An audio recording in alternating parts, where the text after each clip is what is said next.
All right, today I'm gonna do something a little bit different. I am here at Highway 78. This is the intersection of Highway 78 and Main Street in Summerville.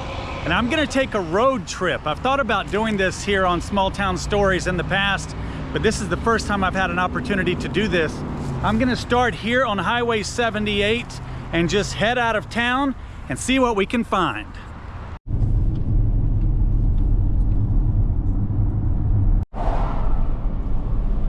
All right, I'm barely outside of Summerville, basically right here at Reevesville, but look at this. You pick strawberries from the Schuler Peach Company. Let's go see if we can find some strawberries. All right, there we go. We got strawberries right here, and this is the man out here selling strawberries. Tell me, what's your name? Joseph Griffin. Well, we have You Pick out here where the customers get to come pick their own strawberries.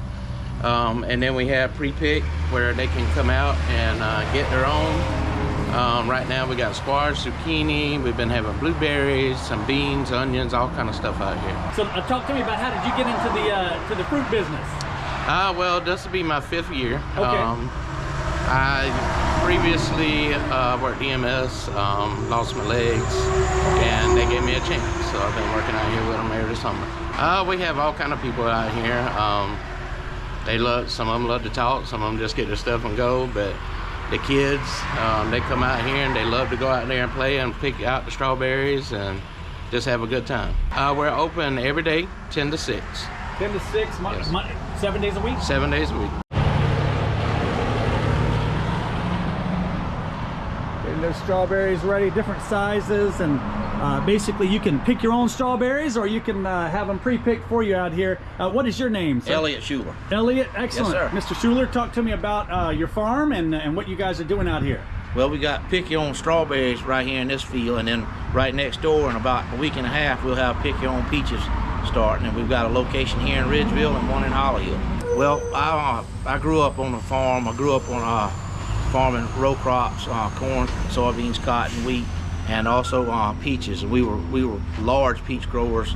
My dad and granddad were in the 80s and into the early 90s, and they basically got out of the peach business. And my dad always told me not to farm, and I always kept another job for years. And I started farming on the side and doing everything he told me not to do, because I never went a day without thinking about farming. I grew up doing it, and I was, never had a plan really to do anything else. My dad basically went broke farming and told me, don't do it, and I just couldn't. I guess I couldn't resist. Exactly. I was glutton for punishment. Exactly. Well, now talk to me about. I know with especially with gas prices going up recently, with the rain, we're not getting enough rain recently. How has that impacted your business? Has any of that impacted the business? Just like a lot of other businesses, but fertilizer even more so than a lot of things directly pretty much follows fuel prices. When whatever percentage fuel goes up, a lot of times fertilizer follows it or even go up a little bit more.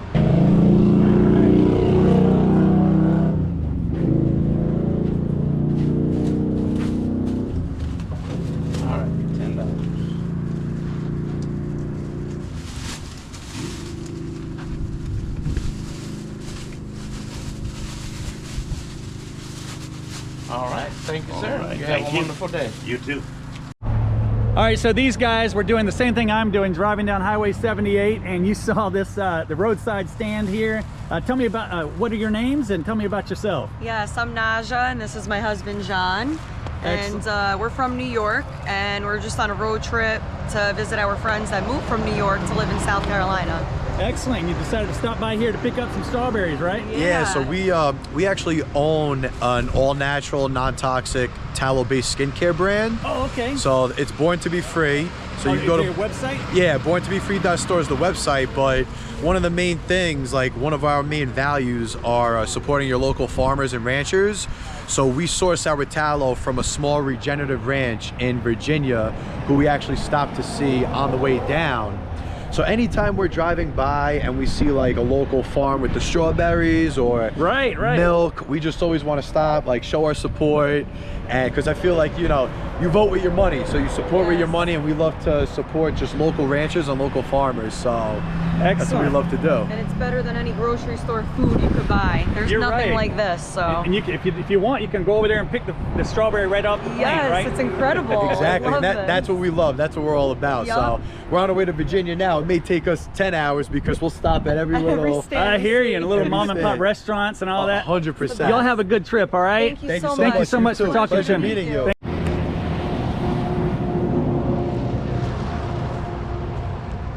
We're at 118 Myers Mayo Road, so we're at the corner of Myers Mayo and Highway 78 here to pick peaches and to pick strawberries, and in a couple weeks right next door here we'll have peaches for you pick, and then a few weeks after that we'll have peaches and plums. So and probably maybe the 10th of June we'll have blackberries. So Oh, we've got fantastic. a lot to come out and do.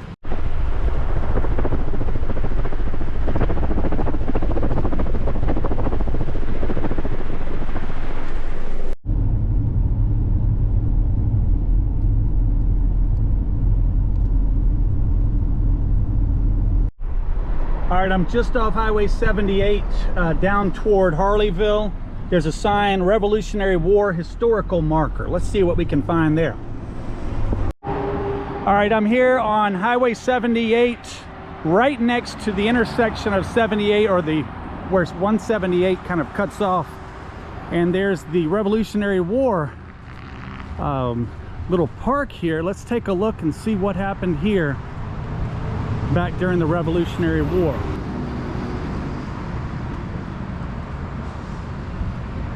This cannon was part of the Revolutionary War cannon, forged in 1762.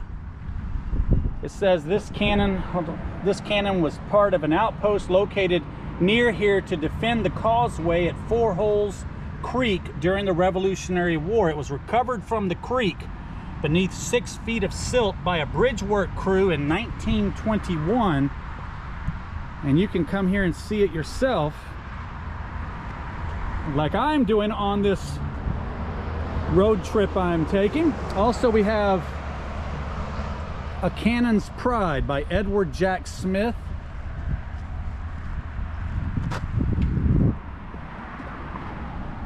On the back side of this memorial, it says Four Holes Swamp, the first causeway and bridge here, were built under terms of an act passed April 21st, 1753.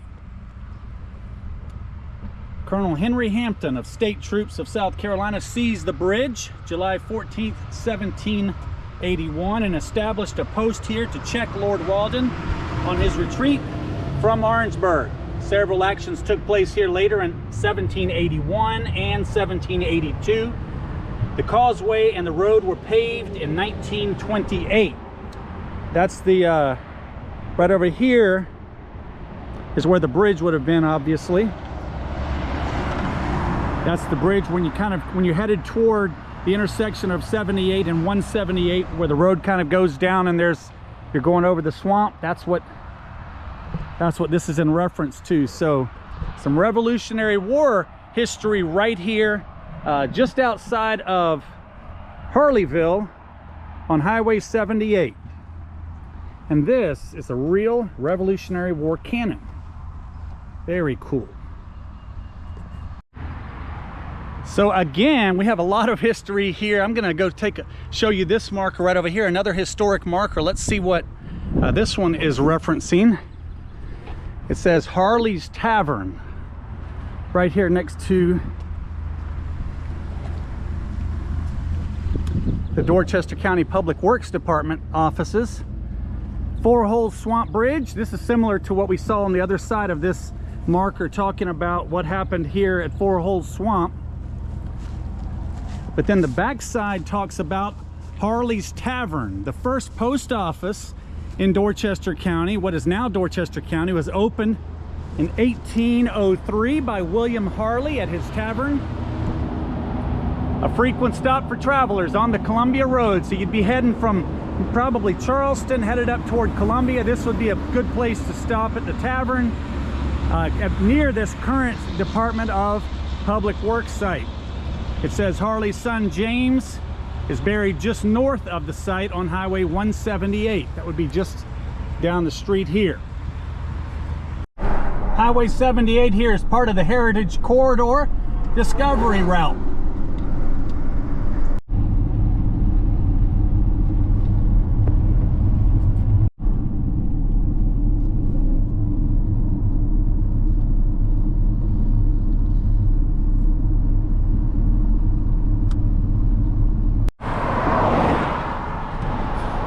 Wouldn't you know it, I'm here. I'm here by Dorchester, and it looks like the road is just completely blocked off. I might have to make a change of plans here. So much to love about this. I like that old house here. Those tractors over there in the backyard, that is too cool. And then you see a lot of old buildings like this out in the country. This is an old gas station, and you can see it's kind of falling apart a little bit. A lot, not a little bit. But you can still see the gas pump right there. Look at that.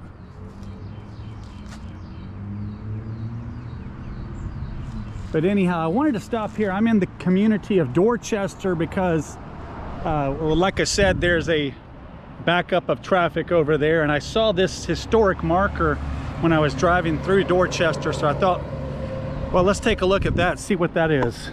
This town in Colleton County, before Dorchester County, was founded in 1897. Dates to the early 19th century. It talks about the origin of railroading in South Carolina. By 1843, only 10 years after the South Carolina Canal and Railroad Company completed its first 133 miles of track from Charleston to Hamburg, the station here was called Ross, sometimes known as Ross's or Ross's Station or Ross's Turnout. Of course, you see the railroad track right here next to me. So somewhere along in here, I'm assuming maybe right over here on the other side of the track here, that may have been the, but somewhere in this general area would have been that station. It says the post office established here in 1854 was called Elmville until Reconstruction. The railroad, later the SC Railroad, and by 1899 part of the Southern Railway kept a station, a turnout, or a second set of tracks, and a water tower for more than 100 years. Those tracks carried wood, turpentine, pulpwood, and livestock. It was instrumental in the town's development. The post office was renamed Ross Station by 1875 and then renamed Dorchester in 1903. The town, incorporated as Ross's in 1892, was incorporated again as Dorchester in 1912.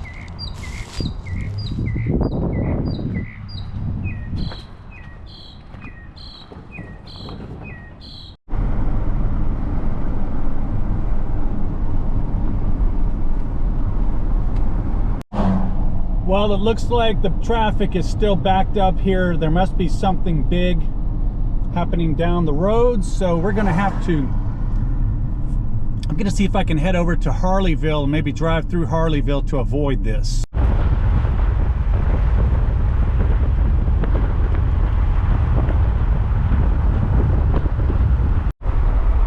That's another thing I like about road tripping, is there's really no wrong turn. Even when you come across the backed up roads, you can always head down a different road. Harleyville is down the road here to the left. Here we go, back over to 178.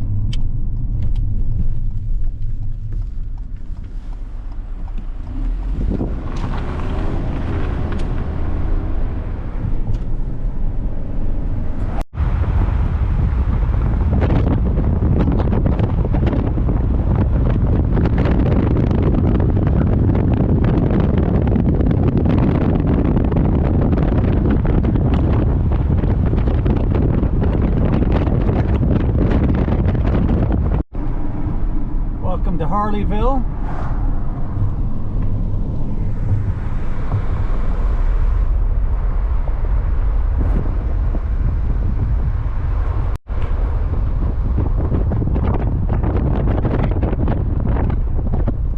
Look at that old building.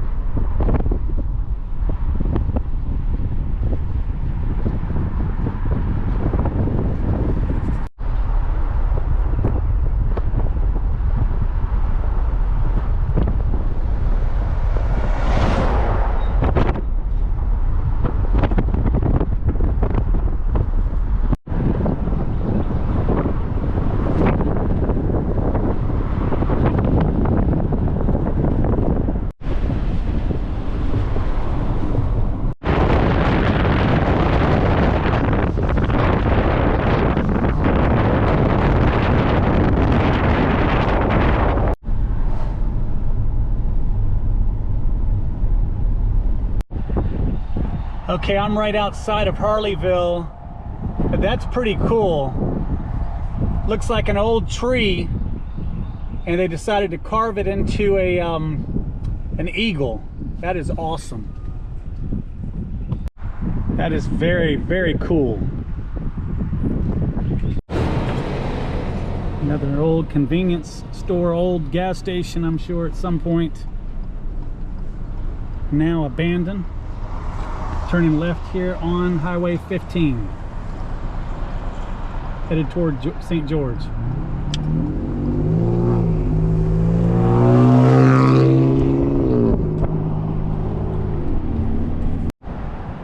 All right, I'm here in St. George, finally back on Highway 78 at the corner of Ryan's Corner, Chris's Corner, but I thought this was a pretty cool looking mural right here, and there's a lot of cool little places here in St. George.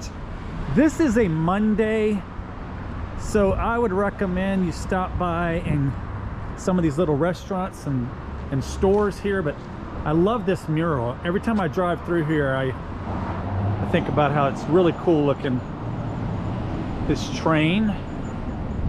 And then again, if it was not a Monday, we could take a look at Nanny's Kitchen, which is a cool place right here in St. George. And hey, while I'm in St. George, I figured I would stop by the old Rosenwald School. Now you may remember, if you've been watching Small Town Stories since we started, we did an episode, one of our earliest episodes was on the Rosenwald School here in St. George. But I wanted to come take a look at this. Look at this, they've got an entire train car here on the property, and I know the officials said their plan is to be able to turn this into like a dining establishment, a place where you can actually come eat here from time to time. It looks like they now have painted on top of it, Rosenwald Express. That's exciting. I'll try to keep my eye on that and let you guys know more about that as that dream becomes closer and closer to a reality.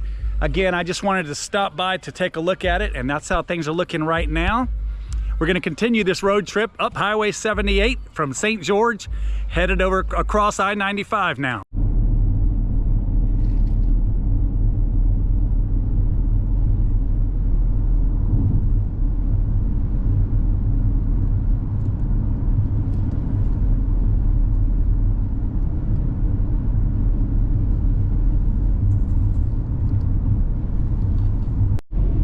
Now driving in toward Reevesville, South Carolina.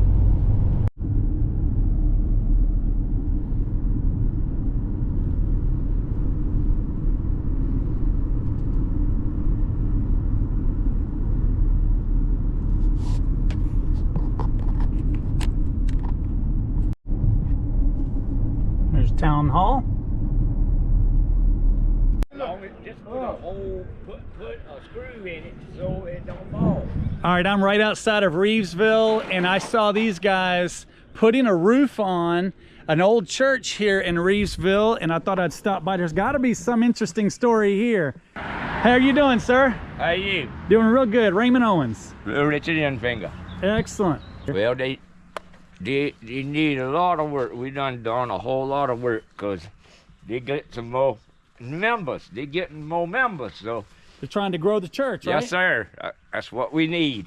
How do you feel being able to have a small part and being able to kind of revitalize this church a little bit? Well, we be here when they having their quiet practice, and we sit around in there and talk to people. And I don't see a name around here, do you? And what is your name? My name's Sam Waymer. Sam? Yes. Sam Wayman? Waymer. Waymer, okay. So talk to me about, you're being involved in here, out here on this church property. How does that make you feel to be able to kind of help out in a little way for this small church? Yes. Bethel. You did many before. Bethel. Bethel Church. This is Bethel Church? Okay. Bethel Baptist Church. Bethel Baptist Church, okay. And you guys right here putting the roof on. Is there going to be a new a steeple up there as well at some point? No, to put another railing on the side. Okay. They're going to put another railing up there? And put an addition on the back later. Okay, excellent. So this is Bethel Baptist Church. And are we in Reevesville or right outside? Okay. Bethel Baptist Church in Reevesville. It's going to look a little nicer when you come by because they are putting a new roof on thanks to these guys. Thank you guys so much. Y'all have a good day, all right?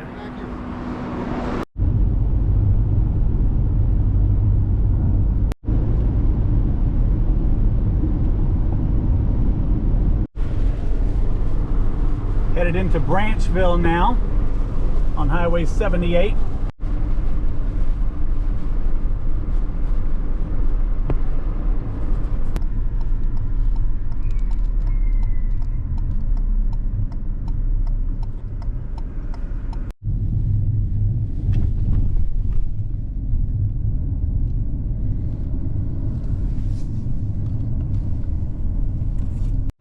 All right, anytime you find a small town with an ice cream shop, you should eat there. Let me see what they have. Right. So I'm here at the Churn in Branchville. And what is your name? Susan. Susan, are you the owner here? Yes, sir. So tell me about the Churn. This looks like a great little place. Well, it started off here in 1969. I'm the third owner, I think. Okay. Third or fourth owner. Third or fourth owner? Yeah, and then it wiped out in 2008 during a storm, and then they rebuilt it in 2008. I didn't get it till 2020. Excellent, and it right around COVID, right? We bought it in COVID, and then the first week of COVID is when we opened. Oh wow, that's crazy. So yeah. you started it, and then you had no clue COVID was going to happen. Yeah. So what was that like? It was good though. We had good business. I mean, because we're not a place where people can come inside. It's just... That's true. This is probably perfect for COVID, yeah. wasn't it? Yeah. And it looks like, you know, the Churn, you think just ice cream, but you guys have a full menu here, right? Oh yeah, we sell a little bit of everything. Burgers, livers, gizzards, chicken, sandwiches. My husband just come through here and was selling produce. Okay. And he talked to the fellow that his son owned it, and that's just how we started. Exactly. And where are you? You're not from Branchville? No, I'm from Sumter. I live about an hour from here. Oh, okay. Yeah. Well, thank you so much. You have welcome. a great day. I'll let you go. I'm just heading down Highway 78. Okay, let me get you ice cream. Thank you. She's going to give me some butter pecan ice cream. That's a big debate. Is it butter pecan or butter pecan? What do you think? All right, here. I don't know how I'm going to do this. Hold the cup, eat, and shoot video at the same time. Let's try though. Here we go.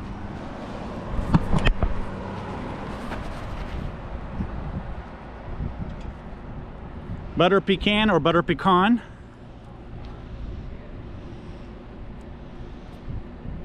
Mmm. That is good.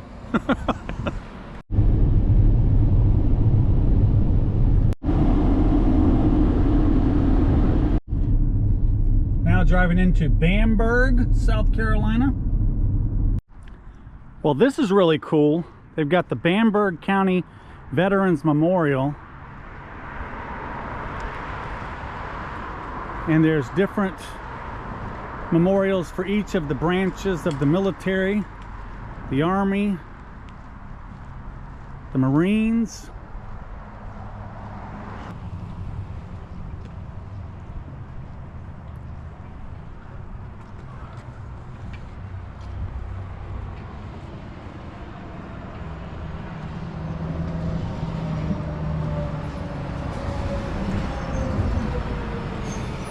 One of the things I love about a road trip is you get to see all kinds of cool churches. Here's the Trinity Methodist Church here in Bamberg.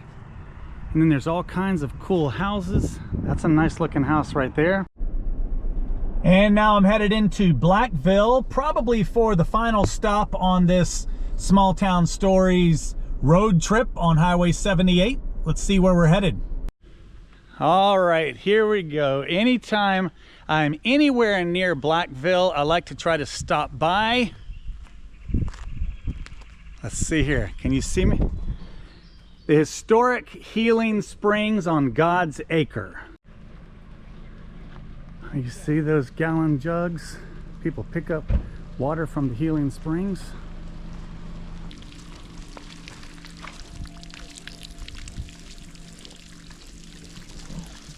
We're here at the Healing Springs, and what is your name? My name is Celestine Harnett. I love coming here. I'm coming from Charleston. I heard stories about the healing water, And I've been coming out here for about 3 years, and it's definitely true. I have, me and my mom have had this water and had ailing problems, and we were healed from this water. So I believe in it. I think it's a good thing. I think it's a blessing from God that we can come out here and get the water free, and it's a healing to the body. And it says here, God's Acre Healing Springs. According to tradition, the Indians reverenced the water for its healing properties as a gift from the Great Spirit. They led the British wounded to their secret waters during the American Revolution, and the wounded were healed. This historical property has been deeded to God for public use. Please revere God by keeping it clean. These are the healing springs. And what is your name? Nathan Carnegie. Nathan Carnegie. Springs is open to the public year-round, 24/7, and for the public to take the water, enjoy the water, and come here, find balance, connection with Creator, the God, and just peaceful and calm around here. Just kind of refreshes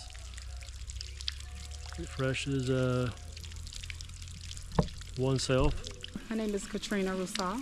Well, I come here a lot, and I fill up my jugs and stuff, and I come here because it's like a healing thing to do, and it heals me. I drink the water, I wash in the water, I cook in the water, and it's just a good feeling, and it heals you.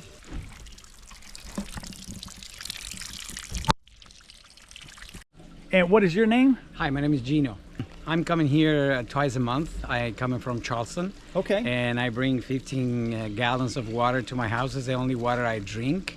I used to do a lot of more work to have my water revitalized. It's very important. The water that we drink is alive. So structured water is one of the most important things. And here we have the free, alive, and healing water, which is beautiful. Yeah, and I mean, you're looking at basically these, doesn't take very long at all for it to fill up, and it just naturally flows right out of the earth, right? It's pretty quick, and I take this 15 gallons and I bring it home and I transfer it to a glass jars, and that's what I drink. Excellent. And why do you come out here to do that every month or two? Well, that's the amount of water that I drink just by myself. I drink like 30 gallons of water a month. It's for my health, and I notice the difference. I feel more energy. I feel a lot more vitalized. I feel every time I drink this water, I feel better, actually. And what are your thoughts about? I know this is one of the most unique pieces of property that it's literally deeded to God Almighty. Nobody owns it, just God. What are your thoughts about that? I believe the whole earth belongs to God, and we are lucky enough and fortunate enough to have the access to this over here. And I think it should stay like this forever.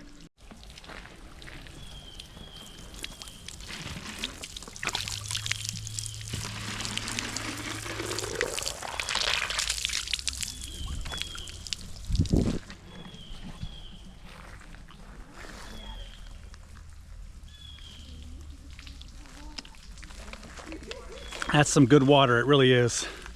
From the Healing Springs in Blackville, South Carolina, I'm Raymond Owens. We'll have to do some more road trips again sometime soon.